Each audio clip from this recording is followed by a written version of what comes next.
Okay. Hi, my name is Łukasz. My name is Pablo. And this is the Core.py podcast, a sporadic podcast where we discuss internals of CPython and our adventures in making your favorite programming language. Today's guest needs no introduction. In fact, when we first started our silly podcast, you said you were interested in becoming a guest, and now years later, here we are. So welcome, Guido. Glad to have you. Thank you. Glad to be here. So how are you liking Krakow so far? How am I liking the city that we're in? Oh, Krakow. Yes. I've only had. Sorry, I thought you said Python or something. That's just a peanut butter in my ears. I've had exactly 2 hours to walk around in it, and it's fascinating. It's a beautiful city. So where are you staying? Where am I staying? My hotel is actually a series of houseboats on the river here. So is it like a hovercraft full of eels? Sadly not. Okay. When you say a series of boats, like more than one. Yes, 6 houseboats in a row. Okay. For some reason, I thought your room was like multiple boats, and you will move from one boat to the other. So we use our very expensive network of researchers, and we found out an interesting fact.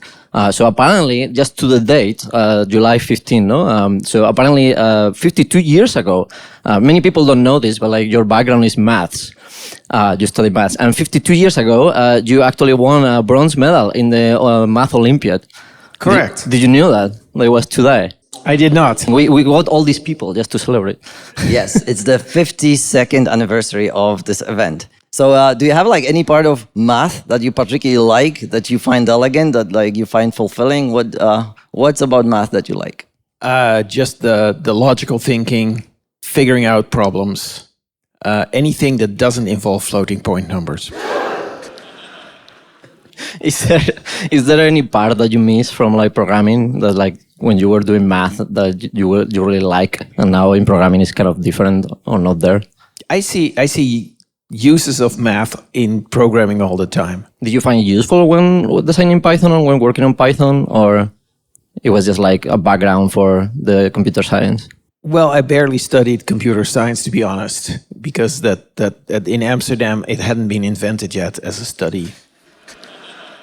Yeah, the sort of the logical analysis of algorithms really appeals to me, and so that math and math notation and sort of things related to math really interest me.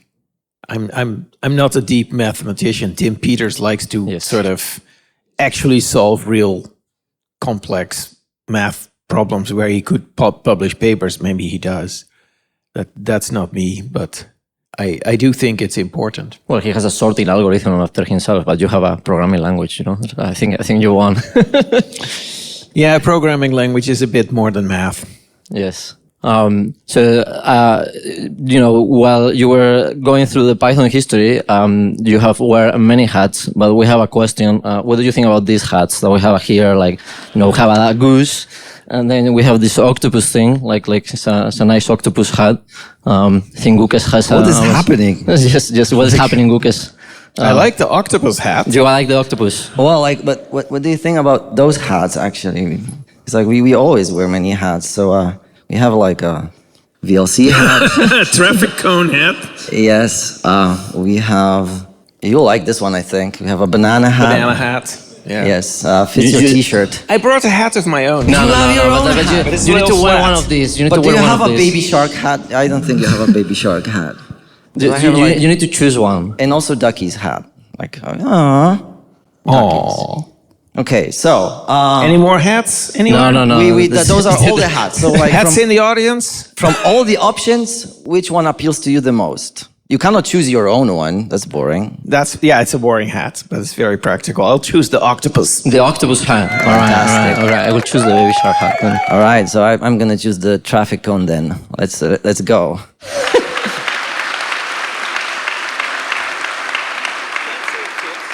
It works. You have great. The YouTube thumbnail is already here. You can just take a photo. Oh, we're just normal men. We're just innocent men. Yes. What do you mean, normal men? Yeah, I'm gonna take a selfie. But you can ask Stroop to do this when you see him at CPPCon. That's awful. So Guido, now that you have your programming language designer hat on, we have a new feature in Python, and you will design it right now. There's a new keyword called perchance. Sorry, called? Perchance, like perhaps. Perchance. So explain it to me. What does it do? The perchance keyword. Yes. It sort of suggests that the following code might be executed, but it's not too insistent on it. So is there a reason that it won't execute? Then I'll just skip it. Interesting. Wrong. Wrong? Yes. Actually, if we can put my laptop on, we have implemented that keyword. Hi, editing Łukasz here. It only took our guest to point out later in episode that what follows is very hard to understand without the visuals. So let me quickly explain what the perchance keyword does in our silly joke implementation. It is essentially an expression. You can say A, perchance, B. And what that does is, if the A part of the expression works out, then that's going to be used. However, if there is any exception raised during the evaluation of A, then the fallback B is used. So A, perchance, B.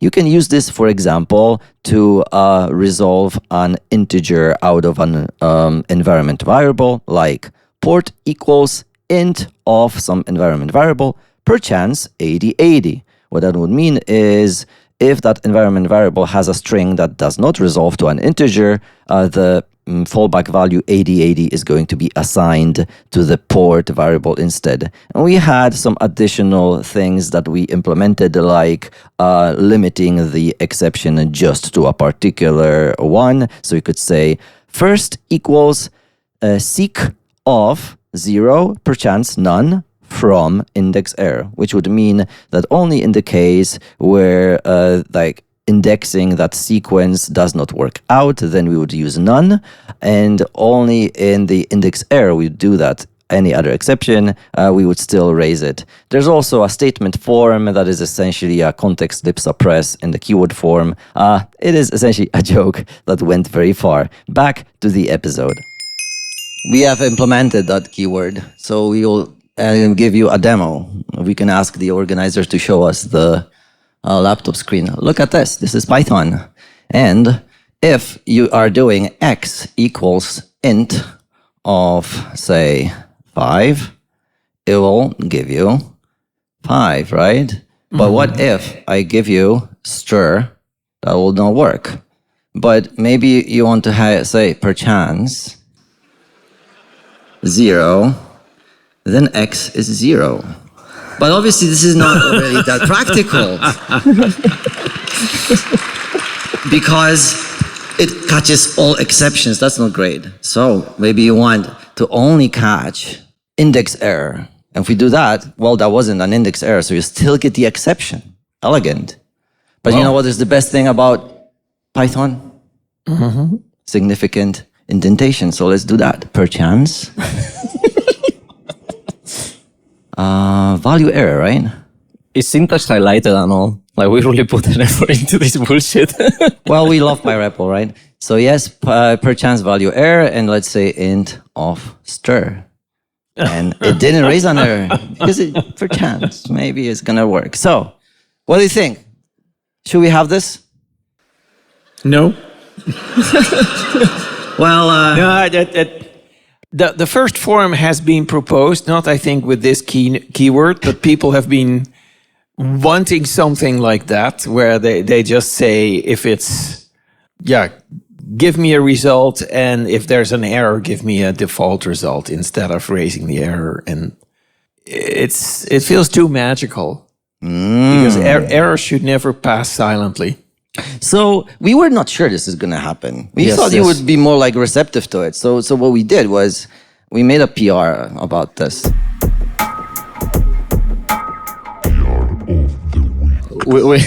We need the laptop again. Yeah, so there's an open PR about this, but actually the team is really responsive, because you see, we opened this PR like some minutes ago, and if you scroll down, we already have a review. The PR number, by the way, is 153767, and the review is from Mila Zistra saying simply, "Perchance not."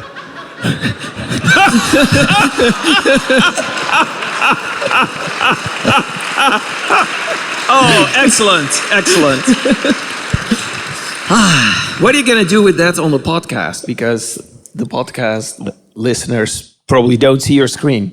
Yeah, Łukasz, what are you going to do about it, huh? The podcast is the friends we made along the way. we will narrate it or something. Yes, we will narrate it. We will have like some very dramatic cut it out. narration. Yes. All right, so let's stop with the silliness. We're serious people. Let's talk about something serious. Yes, like web browsers. Like, so we have a question actually. Like, do you remember Grail, the web browser? Many people probably don't know it, but it was... Nobody else in this room will remember it. It was a web browser implemented in Python. So it's not Python in the web browser. It was the web browser was Python. So, Python is not right now in the web browser, or of course a web browser in Python. But do you think like there was an alternative story of Python when like that could have been a thing?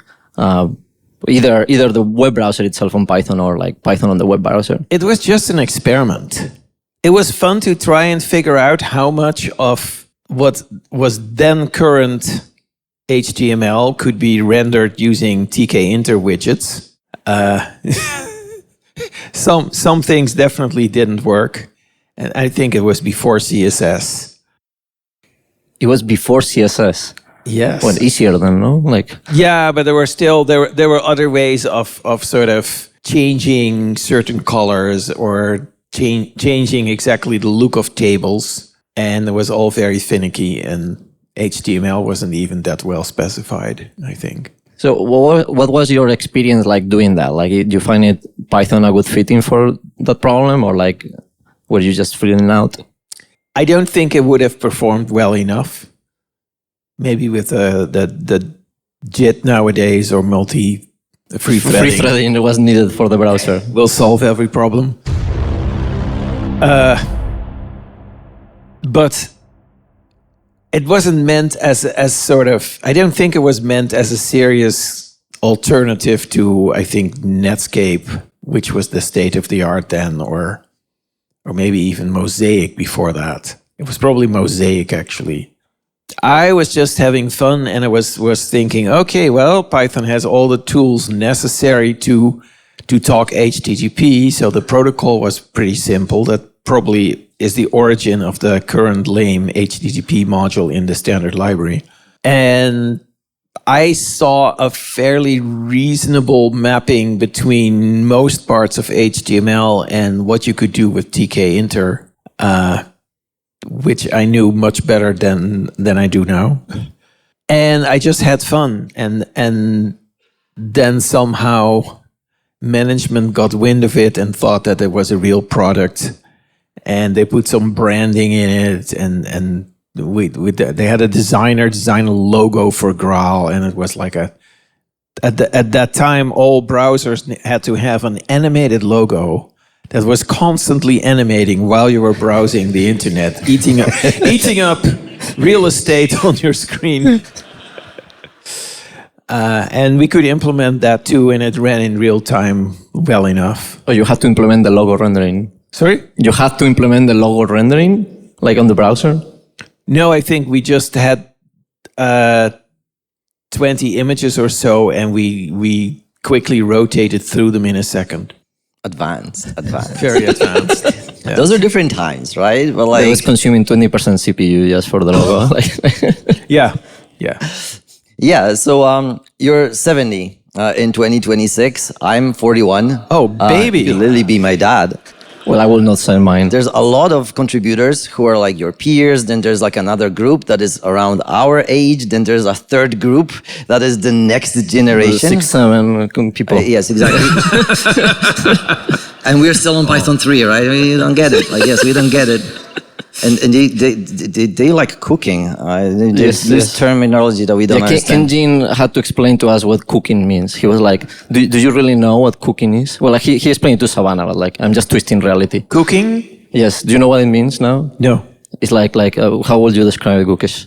Well, when somebody's cooking, it means he's producing something really impressive, like that he's performing really well. Is that correct, Ken? Like, Ken, raise your hand. Is correct? Oh, he's there. He's there. All right. Okay.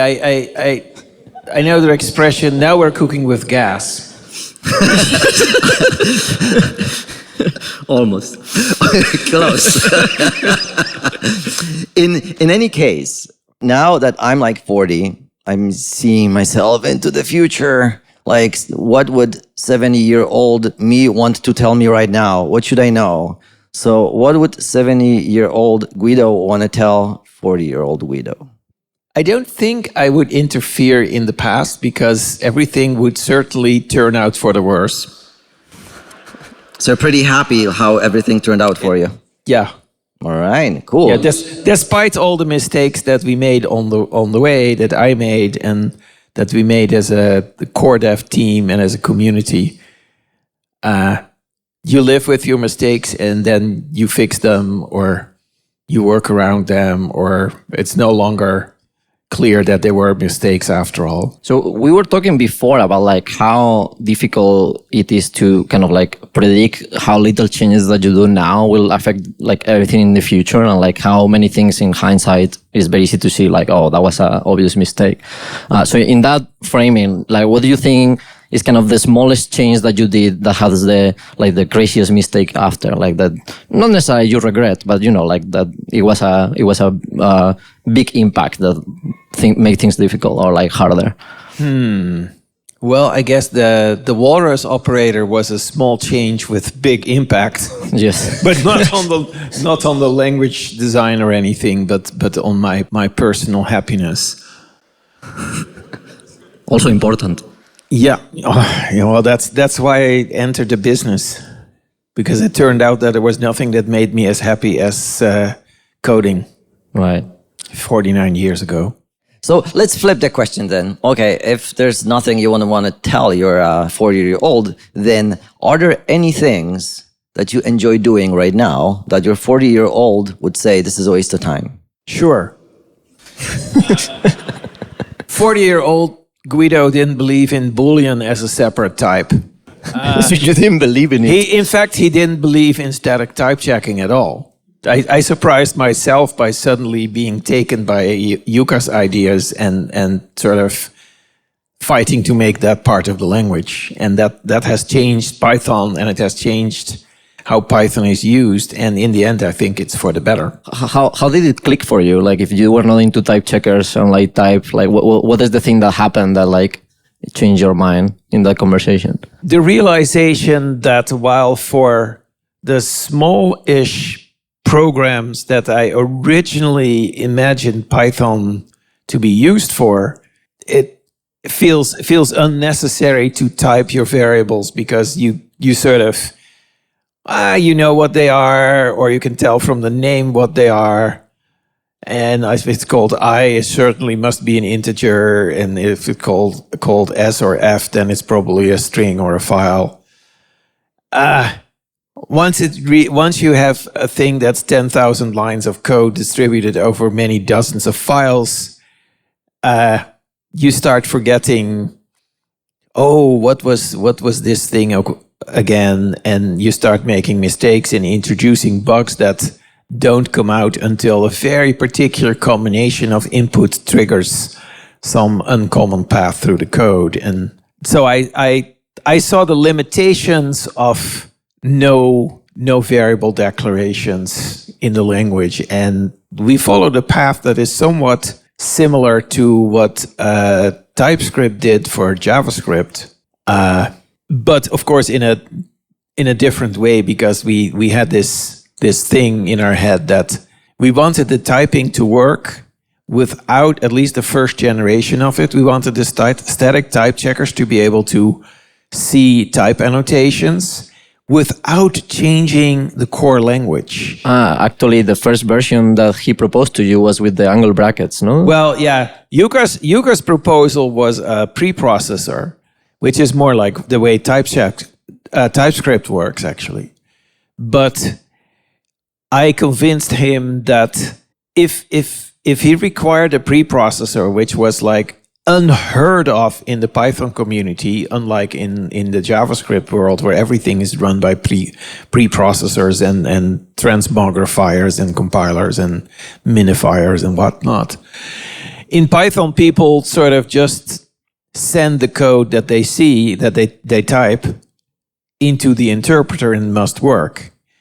And so luckily there had been a tiny bit of foresight when Python 3.0 was launched, where we put sort of dummy slots for type annotations or any kind of annotations really that were in the syntax and would be collected for introspection at runtime, but would otherwise not have any semantics assigned to them.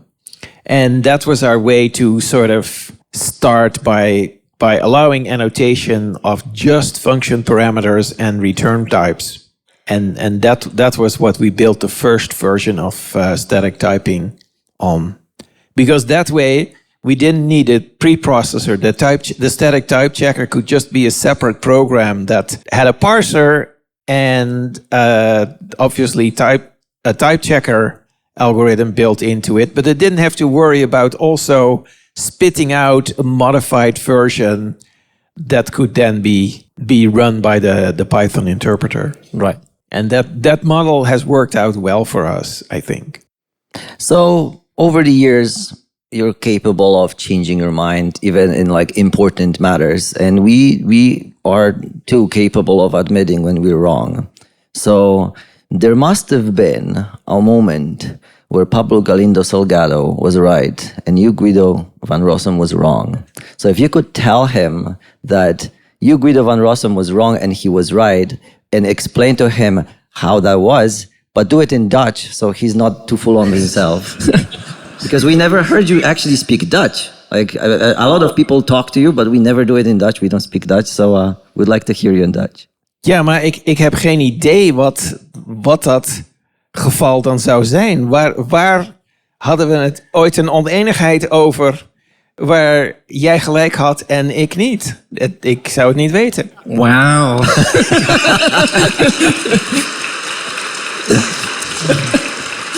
I think we were tricked because I didn't hear Pablo Galindo Salgado in there. Unless the pronunciation is way different in Dutch. I believe it. I think I just said he or him. But if there was a case, I would love to hear about it, and I'm happy to admit that I was wrong. Yes, but I don't know that ever happened. We don't actually know. Yeah, we were tricked by the guy. Like this Polish. Yes, this was not in the notes. No. He said, yeah, it was not in the notes, certainly. Right. So you actually had like this thing with the Rivers Cuomo last year. And I'm like a musical person, so I was paying attention to this. And you were talking about like how songwriting is sort of paralleling programming and so on and so on. So I thought about this. And what do you think the role of aesthetics in programming is? Like before and now going forward, is it still important? Does it still matter today? Aesthetics. Well, unless nobody reads code anymore and nobody is ever going to have to read code ever again, humans will be reading code and hopefully they will still be writing it too occasionally. And so the aesthetics are still important because what we call aesthetics is really ergonomics. It's the structure of the code or the details of how it's written sort of trigger bits in your brain that sort of then help you understand that code. And sort of all kinds of notations that have a specific meaning in Python. Often you have like variant notations that look similar and then also have a similar meaning. There's this saying, what is it? Similar things should look similar and different things should look different. And that's very important from sort of the perspective of a human brain trying to understand things. Do you think there is any technical decision of how Python is designed that makes that a bit more clear for Python? Like perhaps the first restrictions to the grammar that there were L1, or I don't know, the white space, like anything that you can like pinpoint and say, okay, this was like what makes Python a bit more. I don't know any of those things, but for example, if function calls and array accesses were both using round parentheses, I think it would be harder to think about a program, because those in your mind usually are very different types of operations. Right. Now, there are some people who think, well, but an array is really just a function from the indices to the values, and you should just think of it as a function, but that's not how most people think about arrays. Yes, they didn't win the math Olympiad just to think that way. Yeah, so your brother is a font designer, and in fact, like the Python powered logo that was designed by Just. Is that how it's pronounced? Just. Okay, so it seems like aesthetics runs in the family. Our dad was an architect, so yes. Okay. Oh. So actually, like, do you feel like there is objective quality to aesthetics where it actually improves output of people programming? It's not just about like code being just nice and beautiful and whatever, but actually we code better because we care about this? Aesthetics is often sort of determined by cultural context. And so aesthetics now may be different than aesthetics 40 years ago. Even in code? I tend to think that in code is slower, no? Like people will hopefully believe that like code looks good like even now than 4 years ago. I don't know, or do you think otherwise? Well, if you sort of take a piece of Python code that was written 30 years ago, I'm sure you can recognize the fact that it looks old and sort of is not written in the style that we would currently use. Right. Maybe it would have different naming conventions, and function names suddenly would use camel case or something. But yeah, there are other things too. Why are curly braces inferior to indentation? That's pretty subjective. And if you look through art, sort of when I learned about design, everything was about sort of simplicity, clarity. I think that sort of there's a Dutch design tradition also going back to Bauhaus that dates back to the 1930s or so. Right. And my dad was a follower of that, at least for a long time. But sort of that went against a much more sort of embellished aesthetic from the century before. And I don't know, if you had a language designed in Victorian times, I'm pretty sure it would have looked different, just based on the sort of the aesthetics of the time, the sort of maybe the possibilities of printing. I mean, if you look at an old Perchance. theater, sorry, Perchance. It will have the keyword perchance. So everything is italics. Yeah, if you look at an old theater poster, then everything is centered and every line is using a different font. Yes. And they're all sort of overly elaborate fonts. Now, the fonts don't play much of a role in code. Honestly, actually, in many cases, I wish we could just render code in a variable width font instead of the various monospace things. I mean, the indentation, a space is a space, so it's still indented properly. Right. And after that, Python's style guide officially does not have anything that depends on monospace for looking nice. But it starts there, and then people are using Comic Sans in their VScode, like... That would be silly. Yes, nobody will do that. Yeah, we would never do that. Oh, maybe you should. Give just for one release. Guido van Rossum says. All right, yeah, challenge accepted. There was actually a famous architect, Dutch architect, Gerrit Rietveld. Yes. And you named a project after him while you were at Google. So that project was about code review. And now we are using GitHub for code review. Have you had any thoughts about how this code review changed over the years? What we gained, what we lost? there's much more integration with the whole workflow. That's the main difference, I think. The Rietveld thing, which actually was a derivative of an internal Google project that I named Mondrian, that was also a code review tool, but one that sort of integrated with all the Google tools and the monorepo philosophy and this and that. Pete Mondrian. Pete Mondrian. We share a birthday. Oh, nice. But the sort of many of the ideas in terms of how you represent a diff and how you can add comments to any line you want to are very similar in GitHub as it was in Mondrian in 2005, 6. Was it difficult to like when you were designing that? Were like previous state of the art or like how code review tools were, or you just extended it, or what was the design space for such a tool? Well, there was a previous tool that did visual diffs, but it did not have the ability to add annotations in the middle. And so what you did for a code review in 2005 or 6 at Google, before Mondrian was released internally, you had this TK inter thing that you put up on your screen to sort of see the diff in the pull request or whatever it was called. And then you started typing an email, and in the email you would just have to say, well, on line 345, I think it would be better if you wrote it this way, instead of just clicking on that line and typing your comment. So It was much more tedious to do code review. And it was all email-based. There was no web component, and that was the real innovation that I accidentally ran into. But you started, if I recall, this was a Nuller project, no? Or it was like an actual thing that you wanted to work on? I think you're right that someone suggested that as sort of maybe a starter project. And I thought I ended up finding it a fascinating topic.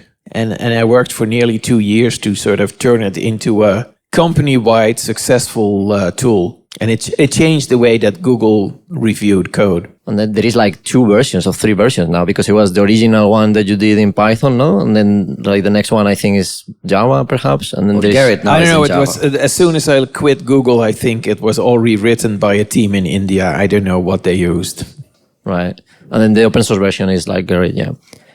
So how do you choose like new projects, like, you know, these like browsers and like code review tools and all the different things that you have been like how do you approach like picking new projects to work on? It's just things that you see or that other people are doing and you find interesting, or maybe certainly with Python, I've done a bunch of projects where I saw an idea somewhere else and I thought by myself, oh, actually, how much fun would it be to sort of implement that same idea in Python?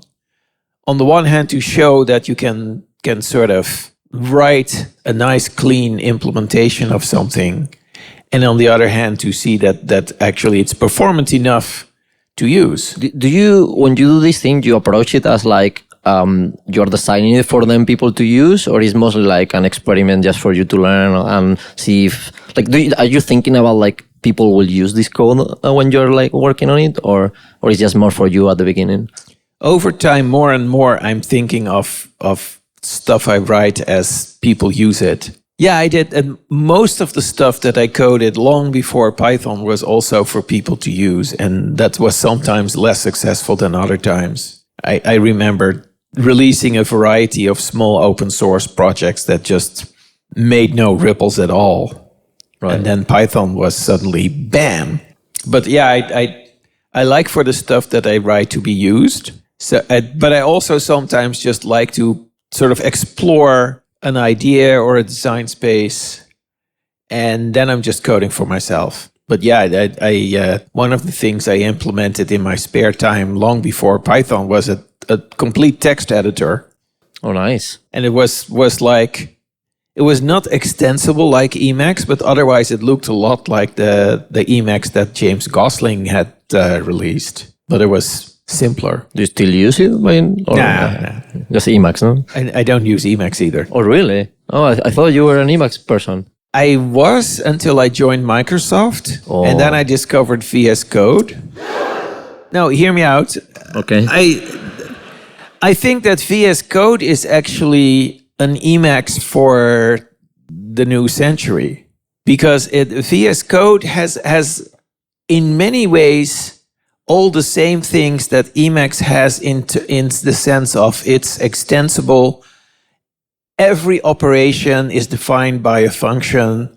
Every function can be bound to a key. There's context for those key bindings. There's extension packages or whatever they call it. And it's also open source. It's not free software in the sense that Richard Stallman meant maybe, but otherwise I think it is a brilliant piece of software, and I have high respect for the original creator, Eric Gamma. Oh, okay. I didn't know that. As far as I know, European. Very nice. Really cool. I recently moved to Vancouver, and when I was renting my apartment, there were a few people that were interested in my apartment, and I was very interested in it. And then the owner, the landlord, emailed me saying, "Okay, I choose you because you work on Python." No way. It's true. So I imagine that I'm just me, like, and you're Guido van Rossum. So like, this sort of thing must have happened to you, where like Python opened some doors in the rest of the world for you, like, to apartments. Entirely unrelated to Python. Like, do you recall any story like this? Well, I usually don't like it when that happens. Like, I'm at a random conference and there's a long line for the food, and everybody says, "Guido, go to the front of the line." I hate that. Mm-hmm. I don't feel that's fair. So I should give up the apartment. I'm not doing that. No. No. You're digging your own grave, man. Like, getting an apartment is something of a different scale. Yeah, of course. I mean, maybe the other people that wanted the apartment were C++ people, you know? So the illegal language. What will you do, man? Like, one is only human. Right. So like you have like a very kind of big but narrow popularity, where like on a conference like this, everybody knows you. But like when you go to a bank, you're a customer like any other. Yep. So like, does it really not happen to you where like you're like recognized by a taxi driver or something like this? No. Interesting. No. The perfect kind of fame, right? Like when you want it, dude, it's just only your apartment. Like it's only you using apartments for Python thing. I just thought like this must happen to Guido way more often, and I'm surprised it's not. Okay, maybe it's only in Canada. We need to talk with Canadians. I mean, I get recognized in the street sometimes, every once in a while. I remember walking through Palo Alto with someone I had just met and we were conversing and walking through University Street, and suddenly some random person says, "Hey, are you Guido van Rossum? Can I have a selfie?" The famous math Olympiad winner. That happened in February at the San Francisco airport as well. We came out of security, and immediately this guy just ambushes me and says, "Can I have a selfie?" And I was so overwhelmed, I said, "No, thanks."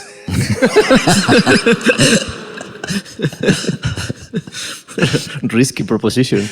All right. Like, I think we hear all about Python from you every time somebody asks you questions, but we never hear about the fact that, for example, you went to a Gojira concert. Do you have like a favorite Gojira song? Like, do you like what kind of music are you listening to usually? Like, what is the Guido we don't know? Like, what kind of music do you like? Well, my musical taste is pretty much reverting back to the music I listened to in the 80s and 90s, honestly. Which is what? A lot of singer-songwriters, female composers and singers. Nobody very obscure, usually. So what was your experience at the Gojira concerts with all these like metal people around? I haven't been in a concert in ages, actually. Oh, wow. Well, I went to 2 or 3 concerts with my daughter when she sort of reached the age that she wanted to go to concerts, but she was a little too young maybe to go on her own. And one of them was Tool. Nice. In a gigantic arena. Oh, it was Tool. Okay. I remember you saying that, and I thought it was Gojira, not Tool. Okay, it was Tool. Yeah. And that was actually fun for me, despite the sort of the loudness of the music. And another time we went to some obscure hard rock band. I don't remember the name, or maybe it was metal, but neither of us actually thought it was all that great. And after that, she went without me. All right. Well, so that's your musical taste. And I'm thinking, if you could have a cameo in a movie, any sort of movie, maybe from the 40s, maybe from last year, what movie would you like to have a cameo in? It's got to be one of the Monty Python movies. But what a sketch then? Life of Brian, one of the Romans or something, or the Holy Grail. That was so obvious, and I actually did not occur to me when I was asking that, like, this might be an answer. And I'm like, okay. Damn. Like, it was right there. It was right there. Well, which one would you choose? Oh, like from Monty Python? I don't know, but like from any kind of movie? Ooh. I think I would choose the original Blade Runner. I love the aesthetic of that movie. Not bad. Like you will deliver the speech at the end? No, I would be like one of the synthetic snakes or something. A snake.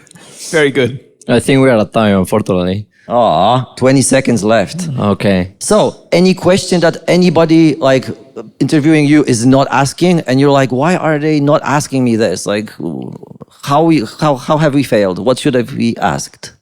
No, I'm glad you didn't ask me about AI, actually. We succeeded.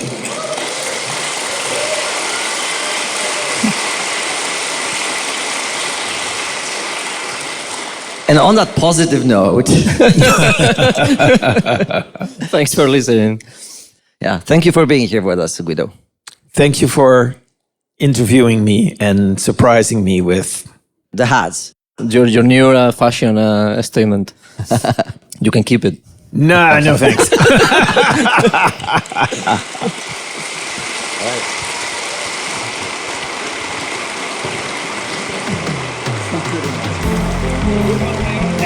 Yeah.